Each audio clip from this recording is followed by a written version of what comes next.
Assalamualaikum warahmatullahi wabarakatuh. Bismillahirrahmanirrahim. Allahumma ya Allah ihdinas siratal mustaqim siratal ladzina an'amta 'alaihim ghairil maghdubi 'alaihim waladdallin amin. Allahumma shalli wa sallim ala habibika Mustafaka Muhammad wa ala alihi wa sahbihi wa barik wa sallim asliyan amma ba'du. Yang sangat saya hormati Mustasyar PBNU sekaligus Wakil Presiden Profesor Dr. Ma'ruf Amin, yang saya hormati Rais Am PBNU, Rais Am NU Kiai Haji Miftahul Akhyar, Ketua Tanfid PBNU yang juga masih bernambah sama saya, Kiai Haji Said Akil, yang saya tadi senang sekali marahnya, senang sekali girohnya, karena itu memang khas keluarga kami. Jadi kalau nggak kesampaian marah itu bagus. Jadi di antara sifatnya para nabi itu wayakhdufulillah, kalau agama nggak dapat apa tadi jatah ya, nggak tahu saya maknanya itu. Jadi wayakhdufulillah wayardoliridho. Semua yang saya hormati, ini ada Ibu Menteri, Ibu Ida Fauzia, ada Gubernur Jatim Ibu Khofifah, yang sangat saya hormati keluarga besar Mbah Wahab Hasbullah.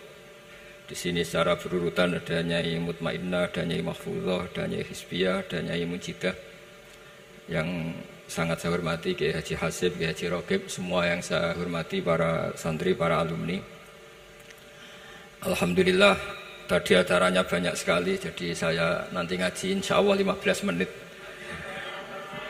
Karena menurut saya solusi bangsa ini itu mudah sekali kalau mau niru Mbah Wahab. Saya kemarin ditilihi Gus Hasib, saya tidak bilang bertamu, karena kalau tamu itu seakan-akan saya yang jadi tujuan, tapi nilihi lah karena beliau orang sepuh. Kemudian beberapa hari dikasih paketan buku beliau tentang Mbah Wahab, buku dari beliau tentang Mbah Wahab. Tapi sebetulnya saya tahu banyak tentang Mbah Wahab tanpa buku itu, karena Mbah Maimun, guru saya, juga bapak saya, Kiai Haji Nur Salim sering cerita. Kiai Wahab itu pedagang, juga ulama, juga politikus, juga pahlawan. Kita sebetulnya melihat itu sederhana, hanya sederhana dalam pikiran ulama. Jadi pernah suatu ketika Sayyidina Ali itu marah besar ketika melihat umat Islam itu pasif itu tidak aktif, sehingga beliau marah besar. Di antara kalimatnya itu, karena ini tengah-tengah kalimat, langsung pakai fa'ataf atau fa'tafrek atau apa sajalah, nanti terserah santri-santri yang ngi'rab. Fakubhan lakum hina sirtum gharadun yurma. Jadi umat ini akan buruk sekali ketika posisinya itu objek yang jadi sasaran tembak atau sasaran perasan pihak lain. Ketika misalnya haji itu bagus prospek, nanti ujung-ujungnya yang bikin sajadah kadang orang sana, mau bilang kubu sebelah, nanti sensitif secara politik. Nanti ketika umat Islam punya kebutuhan pakaian ihram besar, juga yang produk kadang orang lain. Begitu seterusnya, sehingga setiap kebutuhan kita pun yang produk itu orang lain. Sehingga Mbah Wahab berpikiran sampai impor mori, pas itu kain putih. Begitu juga traveling, ketika umat Islam butuh mudah pergi ke Mekah untuk haji dan umrah, juga bironya itu kadang orang lain. Zaman itu Hindia Belanda, sehingga beliau dulu sudah mendirikan semacam biro haji. Itu semua adalah madhab, di antara madhab Sayyidina Ali ketika beliau mengatakan fakubhan lakum hina sirtum gharadun yurma. Buruk sekali kamu di mana-mana ini jadi objek. Misalnya kira-kira ginilah, kalau kholnya Mbah Wahab itu ada 10.000 santri, dan semuanya karena keluarga kiai itu dermawan, sama Bu Mujidah dikasih makan semua. Nanti cateringnya yang menyediakan orang lain, kita tidak punya kecakapan produksi itu atau melayani itu. Sehingga perdagangan Mbah Wahab dalam tradisi keulamaan itu dimaknani sebagai supaya kita ini jadi aktor, baik di perdagangan, di politik, maupun dalam solusi urusan-urusan publik.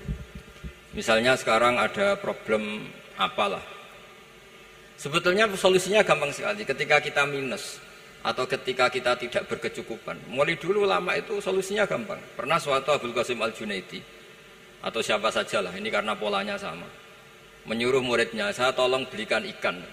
Cara sekarang mungkin dikasih uang 50.000, terus dikasih tahu sama muridnya, Pak Yai uangnya tidak cukup karena harga ikannya 70.000. Terus kata gurunya, beri lebih murah lagi. Uang 50 aja tidak cukup, kok cari yang lebih murah. Kata beliau, arkhisuhu bitarki. Ya bikin murah karena kamu tidak berkeinginan. Jadi nggak usah belikan katanya. Ini penting sekali karena dulu ada solusi, masyhur itu makalahnya Imam Syafi'i itu. Kata beliau, fa innal ghina anisya'ila bihi. Kalau kamu ingin tidak tergantung sesuatu, maka hindari sesuatu itu. Jangan memaksakan memenuhi sesuatu itu dengan memaksakan, tapi hindari sesuatu itu. Saya misalnya, kalau nuruti kepengin misalnya, kalau saya dengan nafsu serakah saya, mungkin saya ingin punya mobil mewah, ingin apa saja. Tapi itu membuat saya tersiksa karena harus menyediakan ini itu. Ya sudah, tidak usah ingin. Sehingga mudah sekali. Makanya kata ulama dulu, fa'innal ghina anisya'la bihi. Untuk menjadi berkecukupan, usahakan banyak hal yang tidak Anda butuhkan. Semakin banyak hal yang kita butuhkan, maka kita akan tergantung akan sesuatu itu. Makanya banyak ilmuwan, saya sering diskusi sama pakar-pakar sama ilmuwan. Apakah negara Amerika itu negara yang kuat? Banyak ilmuwan yang berpikir itu ilmuwan politik, bukan tasawuf. Berpikir negara paling lemah itu ya kayak Amerika. Karena semakin powernya kuat, ketergantungannya semakin kuat. Untuk memenuhi kebutuhan listrik harus begini, untuk kebutuhan minyaknya harus ini. Semakin kita kuat, maka ketergantungan akan sesuatu semakin banyak. Jadi ibarat orang yang punya Alphard sama yang enggak kayak mana? Ya kayak yang enggak, karena kebutuhannya ada banyak. Artinya dalam kondisi krisis, ulama masih punya solusi, yaitu al-ghina itu anisya'la bihi. Jadi usahakan ketercukupan itu karena menghindari kebutuhan-kebutuhan yang tidak primer, yang tidak prinsip. Bukan memaksakan semuanya terpenuhi. Karena kita ini ulama. Dulu ketika sebelum ada negara, belum ada TNI, itu ulama punya cara untuk melawan Belanda. Karena mereka terbiasa punya loyalis, punya muhibbin, punya ghirah, punya strategi. Sehingga Belanda itu kesulitan ngadepi ulama. Apalagi mereka terus ke Mekah, ketemu komunitas internasional yang semuanya berfatwa bahwa penjajahan harus dilawan. Itu luar biasa. Belum ada negara, nggak ditopang negara, kemudian tetap bisa melakukan perlawanan. Coba kalau dulu ngelawan nunggu, wah saya mau ngelawan penjajah kalau saya diangkat jadi TNI, saya mau ngelawan kalau saya punya otoritas yang disahkan negara, itu ribet, negara belum terbentuk. Makanya ini saya tidak akan ngaji lama-lama, tapi saya akan cerita khas Mbah Wahab sesuai riwayat yang saya dapatkan dari guru-guru kami, bahwa beliau tadi seperti yang dikatakan Pak Said, membina dan menyebarkan NU kemana-mana tanpa uang proposal. Nggak kebayang saat itu proposal kepada siapa, negara sendiri masih susah. Lalu mau diajukan kemana? Terus yang mau tanda tangan itu ya siapa? Jadi yang saya tahu tadi, yang penting kita niru sesuai yang diidam-idamkan tadi Sayyidina Ali. Jangan sampai kalian itu menjadi gharadun yurma. Ada apa saja orang lain yang memikirkan labanya, kita yang jadi objek. Sehingga zaman itu kita terima kasih semua sama Mbah Hashim, sama Mbah Wahab. Karena ini zuriyatam ba'duha min ba'd. Kita tahu Mbah Wahab putra Mbah Hasbullah, punya ibu Nyai Fatimah, terus sampai Mbah Abdus Salam ya. Kemudian Mbak Hashim punya ibu Halimah, punya abah lagi siapa setelah Halimah itu Lainah ya. Terus Mbak Abdus Salam, jadi ini dzurriyyatan ba'duha min ba'd. Kalau dalam tulisan itu sampai Mbah Abdul Jabbar bin Ahmad bin Mbah Sambu. Memang Mbah Sambu punya beberapa saudara, diantaranya ada yang namanya Mbah Yusuf itu yang melahirkan keluarganya Mbah Ahmad Siddiq Jember, Mbah Siddiq Jember. Ada yang Abdul Halim yang melahirkan keluarga Lasem. Termasuk saya itu lewat jalur Mbah Abdul Halim. Jadi dzurriyyatan ba'duha min ba'd. Dulu semua orang zaman Rasulullah SAW itu dilatih jadi aktor, jadi subjek. Sehingga orang yang miskin pun ketika perang Tabuk, perang Dzatil Usrah, itu semua menyumbang. Ada yang menyumbang emas yang enggak terkira, yaitu Sayyidina Utsman. Ada yang cerita, ya Rasulullah saya tadi malam buruh dan punya beras hanya 2 kilo, yang 1 kilo saya sumbangkan jenengan, yang 1 kilo saya pakai untuk keluarga kami. Sekarang logikanya sederhana, kalau orang miskin 3.000, pas itu anggap saja pasukannya misalnya 3.000. 3.000 nyumbang beras 1 kilo, itu artinya terdapat 3.000 kilo beras. Artinya apa? Orang Islam yang miskin membiayai dirinya sendiri untuk makan. Dan mereka adalah aktor heroik. Tapi kalau misalnya ini orang-orang miskin ini tidak mau urun rembuk, kemudian menjadi beban negara, maka yang harusnya dipakai senjata, dipakai beli sembako. Dulu zaman Nabi meskipun orang itu miskin, itu semuanya bersifat heroik. Sehingga perang Dhatul Usra itu perang paling dikenang Al-Quran. Nah, efek dari ingin memberi adalah tidak tamak. Makanya kalau dalam kitab tasawuf, itu orang pikir itu gak dikritik. Yang dikritik orang tomak. Karena orang menvonis orang lain kikir itu pasti karena berkeinginan mendapat. Kalau tidak berkeinginan mendapat, maka orang lain tidak akan kamu vonis sebagai kikir. Andai kan kita semua ingin memberi sumbangan kepada Indonesia, maka kita tidak akan menvonis pemerintahan kita tidak becus ngurmat kita. Meskipun pemerintah tentu berkewajiban ngurmat orang-orang miskin itu tentu. Tapi andai kan semua orang miskin berpikir ingin menyumbang pemerintah, maka tidak akan menyalahkan pemerintah ketika faktanya nanti suatu saat atau kapan saja, semoga ini tidak terjadi, itu tidak mampu menyumbang. Karena masyarakat kepikirannya memberi, bukan mendapat. Ini solusi-solusi yang diajarkan Rasulullah SAW yang disebut al-yadul ulya khairum minal yadis sufla. Jadi bahwa posisi memberi jauh lebih baik ketimbang posisi menerima. Sehingga ketika Allah mensifati orang baik itu siapa? Allah mensifatinya sederhana. Wa mimma razaqnahum yunfikun. Orang yang kepinginannya itu yang memberi. Itu dulu zaman Nabi, pas perang Khandaq, pas perang Tabuk, pas beberapa perang, itu orang yang paling miskin pun turun. Sampai orang-orang munafik mencibir, innallaha ta'ala la ghaniyun an shadaqati hadza. Allah tidak butuh sedekah hanya 1 kilo. Tapi coba efeknya dari sedekah 1 kilo itu tadi, misalnya orang miskin yang perang 3.000, itu semuanya memakan uangnya sendiri setidaknya enggak jadi beban negara. Terus mentalnya itu patriotik. Dari mental patriotik itu ketemu Belanda kayak apa, mereka bisa makan apa saja. Mulai ares gedang, mulai apa saja, yang penting halal. Karena mentalnya dari awal heroik. Tapi andai kan mereka mentalnya tomak, mungkin sudah mati. Karena, wah nunggu negara ngasih makan, proposal dulu, sedang mati. Tapi orang dulu enggak, karena heroik, inginnya memberi sehingga bisa mendapatkan solusinya sendiri. Ini solusi yang saya tawarkan sebetulnya ini Mudawwan, artinya Mudawwan itu ada di beberapa kitab, lihat di beberapa tafsir istilah perang Dhatul Usra, perang Tabuk atau perang apa saja itu memang zaman itu susah sekali. Itu menjadi solusi utama adalah setiap orang ingin bermental patriotik. Nah, kalau sudah orang bermental patriotik itu gampang, ukur apa saja itu gampang. Karena tadi dari 3.000 atau 1.000 atau apa saja pasukan, sampai ada yang urun tadi beras 1 kilo, tapi 1 kilo itu menjadi satu watak, satu karakter bahwa bangsa ini inginnya memberi sama negara, sehingga negara ini mudah merdeka. Coba kalau semua orang miskin zaman itu bermental ingin mendapat, ribut proposal, nyalahkan ini, enggak didata miskin tersinggung, kan capek. Jadi ini memang zaman akhir ya, agak aneh, orang enggak didata miskin itu tersinggung. Kalau besanan nyari yang kaya, tapi kalau ada sumbangan nyari sebagai yang miskin. Jadi kalau tanya solusi khas ulama, kita belajar dari perang Dhatul Usra. Itu orang yang miskin semuanya urun. Nah, barokahnya urun itu kemudian mereka bermental patriotik. Barokahnya patriotik, yang kaya, yang miskin, yang pinter semuanya berkontribusi untuk menyumbang negara. Akhirnya negara ini bisa merdeka sebelum terbentuk TNI, sebelum terbentuk Polri. Karena tadi keinginan memberi, keinginan patriotik. Sehingga cerita buyut-buyut saya ketika Belanda atau apa Jepang, itu yang dicari di geladak saya itu ya kitab.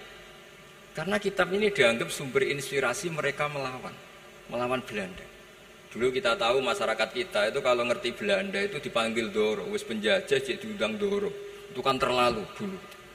Sehingga orang Arab itu kadang agak dengan tanda kutip mencibir kita. Kalau bahasakan negara jajahan itu mustakmarin. Negara yang perlu rame karena cara berpikir masih terbelakang. Wong penjajah kok dipanggil Doro. Terus ketika beberapa kiai melihat Belanda baik karena di alun-alun dikasih masjid gini-gini, sudah tidak berotak karena anggap Hindia Belanda itu baik. Baru ketika era beberapa ulama, ada Mbah Hashim, ada Mbah Hasbuh, tadi kata beliau Dwi Tunggal tadi. Terus ada fatwa resolusi jihad. Sehingga mereka baru sadar bahwa Belanda itu ancaman. Kayak apa pentingnya ilmu, kayak apa pentingnya fikih. Karena di fikih jelas, jihad untuk melawan penjajah itu fardu kifayah. Tapi jika musuh kadung ada di kita, maka itu fardu ain. Tidak lagi ada prasyarat harus lelaki, harus merdeka, enggak, perempuan pun harus terlibat. Sehingga kita punya pahlawan kayak Cut Nyadin, beberapa daerah Kartini. Itu ada di khazanah kitab-kitab fikih kita. Jadi kita tidak pernah kehilangan khazanah untuk menjawab muskilatus zaman, untuk menjawab problem-problem zaman. Tapi yang penting kita selalu ngaji, selalu belajar. Saya adalah orang yang sebetulnya tidak pernah ingin terkenal karena saya itu suka belajar. Cuma saya bikin pengecualian, mau diundang kalau pernah sepuh. Ternyata yang pernah sepuh itu banyak. Ini agak musibah bagi saya karena harusnya kiai itu ya dihormati, tapi gara-gara kalah sepuh digawe kongkonan. Saya ini kemana-mana digawe kongkonan. Jadi gayanya nasihati, tapi aslinya diperintah. Jadi tidak ada kerennya sama sekali. Saya di mana-mana posisinya al-ma'mur, diperintah. Tapi saya senang karena ilmu itu butuh konsensus. Andai kan saya tidak pernah ngaji di depan Mbah Mun, di depan bapak, di depan guru-guru, maka mungkin saya tidak pede atas bacaan yang saya baca. Karena saya tidak tahu ini benar apa tidak. Jika masyhur dalam guyonan santri, ada orang tidak baca-baca kitab, cari kamus sampai mati tidak ketemu. Karena dia bacanya lam tardiman. Wah itu cari di kamus sampai mati tidak akan ketemu. Bareng tanya gurunya, ini apa Pak Yai? Oh itu lam tarodaman. Lam tarodaman itu karena marjiknya mar'ah, orang ningali sapa mar'ah daman ing getih. Dia bacanya jadi satu lam tardiman. Dicari di kamus ya, sampai mati tidak akan ketemu. Makanya di guyonan-guyonan pesantren itu banyak katanya ada cerita orang mati karena satu titik. Jadi gurunya baca habbatun sauda dawaun min kulli da. Jadi dia kitabnya kelebihan apa? Titik.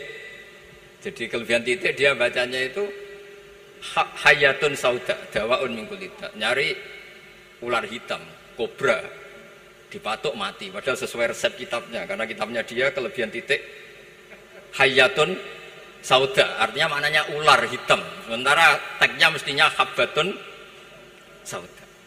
Jadi kenaifan-kenaifan begini itu harus kita dandani karena yang bisa, kata Pak Said tadi, yang bisa itu kita cari kebenaran dari mana. Kita itu ya pokoknya ulama lah, tidak harus NU, tidak harus Muhammadiyah, pokoknya ulama yang wasatiyah. Itu nanti terus gimana yang wasatiyah itu kayak apa, tapi jelas ulama. Karena dulu zaman, kalau kita fair secara sejarah, dulu ya Mbah Wahab ya dekat Mas Mansur, dulu Mbah Hashim ngaji sama Mbah Ahmad Dahlan, sama-sama di Mbah Soleh Darat, ketika di Mekah ya sama-sama ngaji di Syekh Khotim Minangkabau. Jadi kalau era beliau itu ya memang dulu perbedaan itu nggak ada masalah, karena perbedaan itu bawaan visi ya. Saya belajar usul fikih di antara yang diceritakan di buku-buku Mbah Wahab, beliau itu ahli usul fikih. Sementara Ki Bisri itu suka fikih mateng. Sehingga memang ada perbedaan antara fikih mateng dan usul fikih. Saya beri satu contoh. Ini guyonan tapi nanti di usul fikih nanti kelihatan. Di usul fikih itu ada ilmu namanya tangkihul manat. Ketika Nabi sama-sama menyebut sesuatu, sebetulnya ada benang merah di situ, tidak sama persis. Misalnya begini. Ja'a a'rabiyun ila Rasulillah sallallahu alaihi wasallam. Faqala ya Rasulullah ahlaktu. Wa ma ahlakaka qal waqatu imraati fi nahari Ramadan. Ya Rasulullah, saya ini orang yang rusak karena saya berhubungan intim dengan istri saya di ketika Ramadan. Terus Nabi ngendikan, ya sudah kamu harus merdekakan budak, saya tidak punya ya Rasulullah.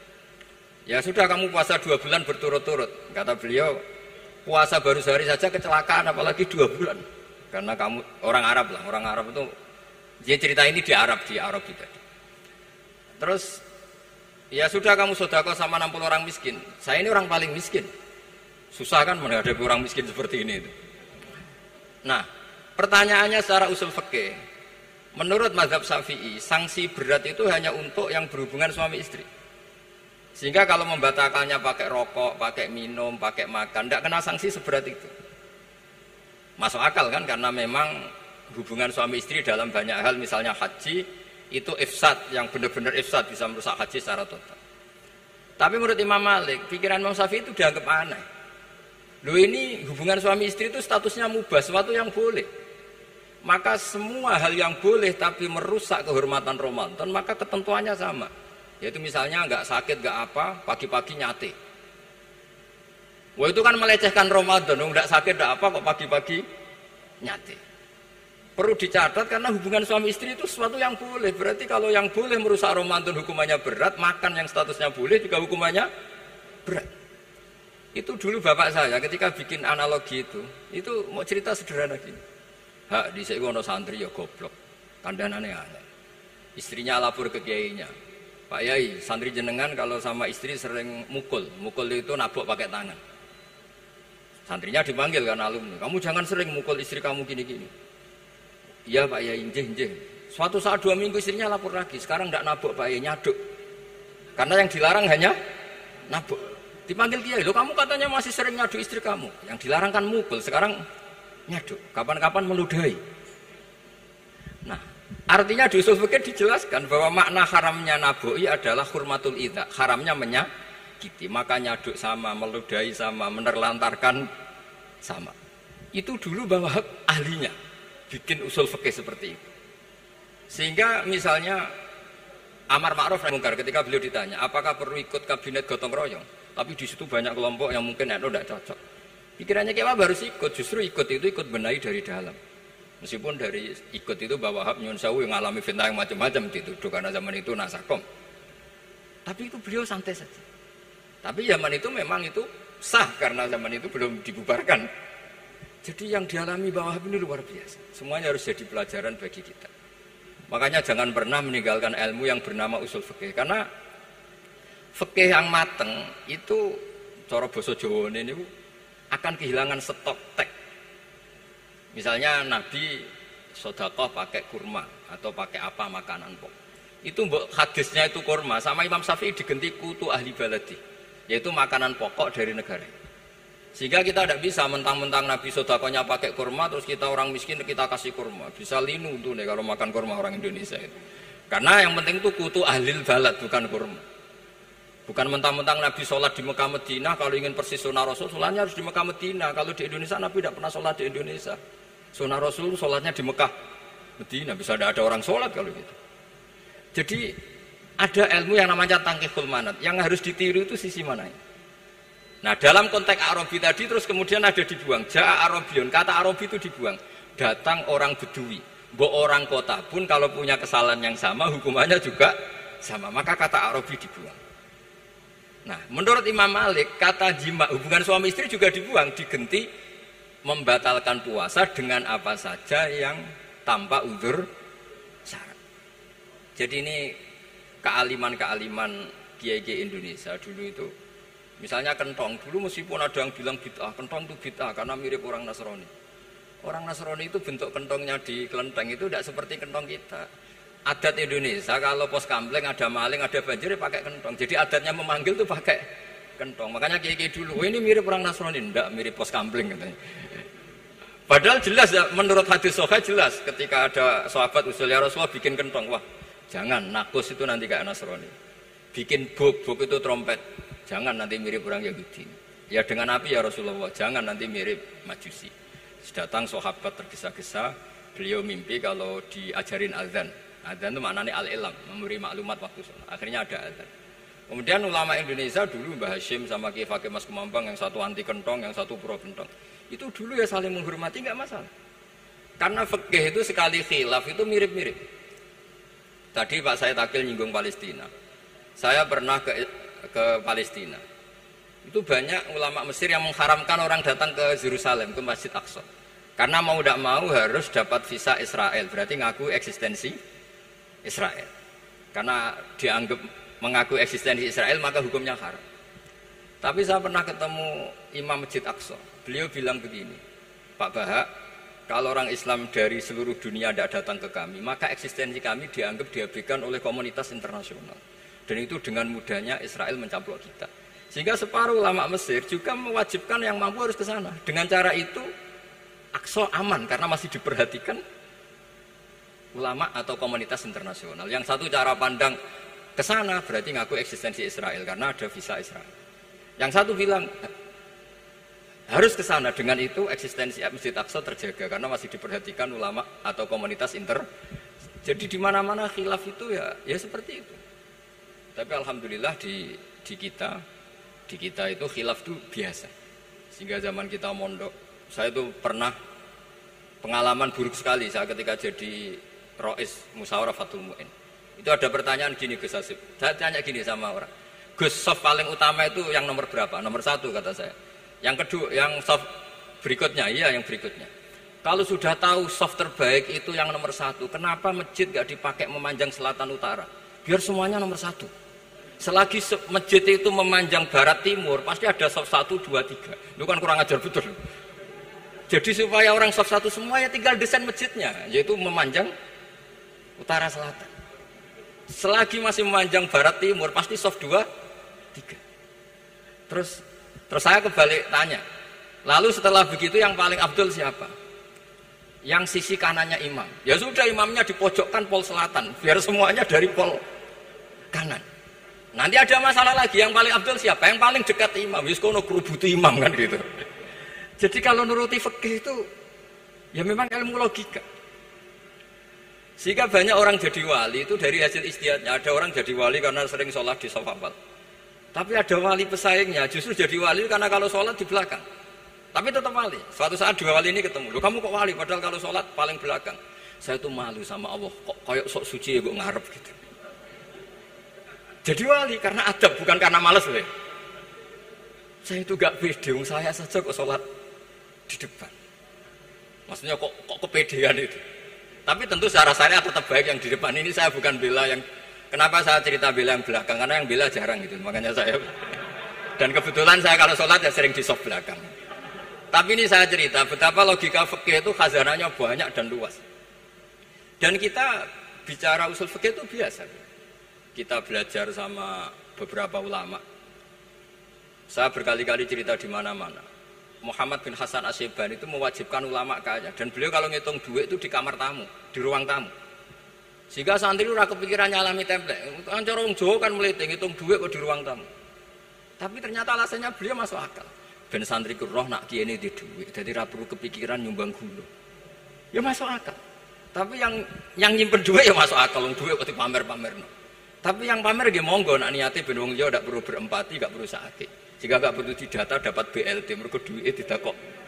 Itu semuanya istihad. Assalamualaikum warahmatullahi wabarakatuh.